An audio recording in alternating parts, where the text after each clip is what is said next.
అండి, welcome back to our channel. ఈరోజు మన వీడియోలో కేవలం 10 నిమిషాల్లో చేసుకుని టమాటా రసాన్ని చూపించబోతున్నాను.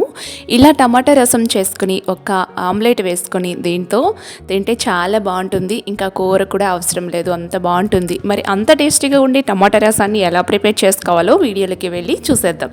ముందుకైతే నేను ఇక్కడ అరకిలో వరకు చిన్న టమాటాలని తీసుకున్నాను అనమాట. ఇవి నాటు టమాటాలు చాలా పులుపుగా ఉంటాయన్నమాట.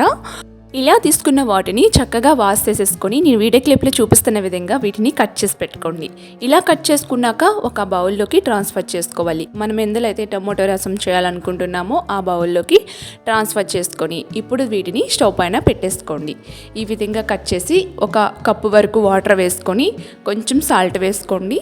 సాల్ట్ వేసుకొని స్టవ్ పైన పెట్టేసుకొని దీన్ని ఉడికించుకోవాలన్నమాట. పైన తొక్కు ఉంటుంది కదా, ఈ తొక్కు అనేది చాలా ఈజీగా ఊడొస్తుంది అనమాట ఇలా ఉడికించడం వల్ల. సో ఈ విధంగా ఎక్కువ టైం పట్టదు ఇవి ఉడకడానికి, చాలా తక్కువ టైంలోనే అయిపోతుంది. సో చూసారు కదా, తొక్కలన్నీ కూడా పైకి ఇలా ఊడొచ్చాయి అనమాట, చాలా ఈజీగా వచ్చేస్తాయి. సో ఇలా వచ్చిన వాటిని ఇప్పుడు స్టవ్ని ఆఫ్ చేసేసి వేరే గిన్నెలోకి నేనైతే ట్రాన్స్ఫర్ చేసేసి కొంచెం చల్లారాక మనం తీసుకుంటేనే చక్కగా వచ్చేస్తాయి.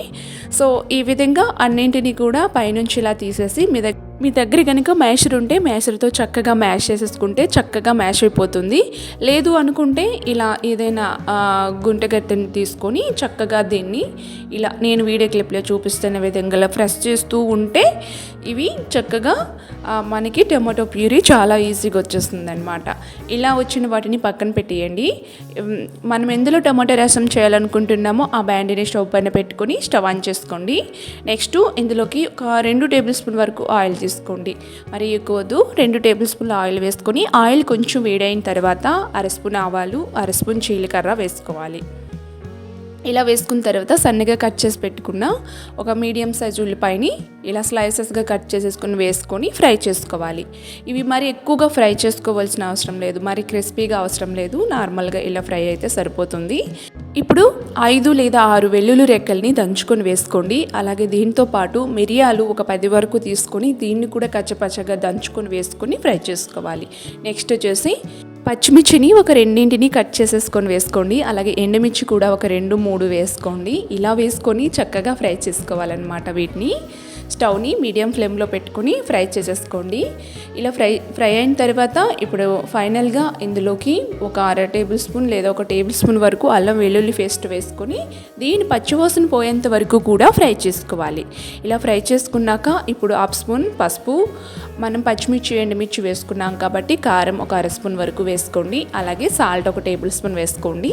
సాల్ట్ సరిపోతే లాస్ట్లో అడ్జస్ట్ చేసుకోవచ్చు అనమాట. సో ఇలా వేసుకొని ఒక 1/2 నిమిషం పాటు ఫ్రై చేసుకున్నాక ఇలాంటి స్ట్రైనర్ తీసుకోండి.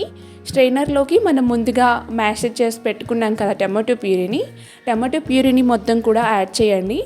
మనకంతా ప్యూరిఫై అయిపోతుంది అనమాట. ఇలా వచ్చేస్తుంది. ఇంకొంచెం గరిటెతో మనం ప్రెస్ చేస్తే ఈ టమాటో రసం అంతా కిందకు పడి పిప్ లాంటిది పైన ఉండిపోతుంది అనమాట. వాటిని మరలా కొంచెం వాటర్ వేసుకొని గట్టిగా చేతితో కానీ లేదంటే గరిటెతో కానీ ఇలా కొంచెం మ్యాష్ చేసేసుకొని వేసుకుంటే చక్కగా ప్యూరీ అనేది వచ్చేస్తుంది. ఇలా వేసుకున్నాక కొంచెం వాటర్ వేసుకోండి. మీకు టమాటో రసం అనేది బాగా పులుపుగా ఉంది, థిక్గా ఉంది అనుకుంటే కొంచెం పలుచగా చేసుకోవడానికి వాటర్ వేసేసుకోవచ్చు. సో ఇలా వేసుకున్న తర్వాత కొంచెం సాల్ట్ని చూసుకొని సాల్ట్ని అడ్జస్ట్ చేసుకోవచ్చు. ఫైనల్గా ఇందులోకి కొత్తిమీరని వేసుకొని ఒకసారి మిక్స్ చేసేసుకొని ఎక్కువగా టమాటో రసాన్ని మరిగించుకోవాల్సిన అవసరం లేదు, ఒక మరుగు వస్తే సరిపోతుంది.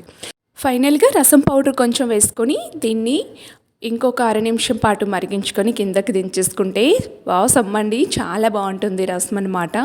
రసం చాలా సింపుల్గా ఈజీగా ఎలా చేసుకోవాలో చూసారు కదా.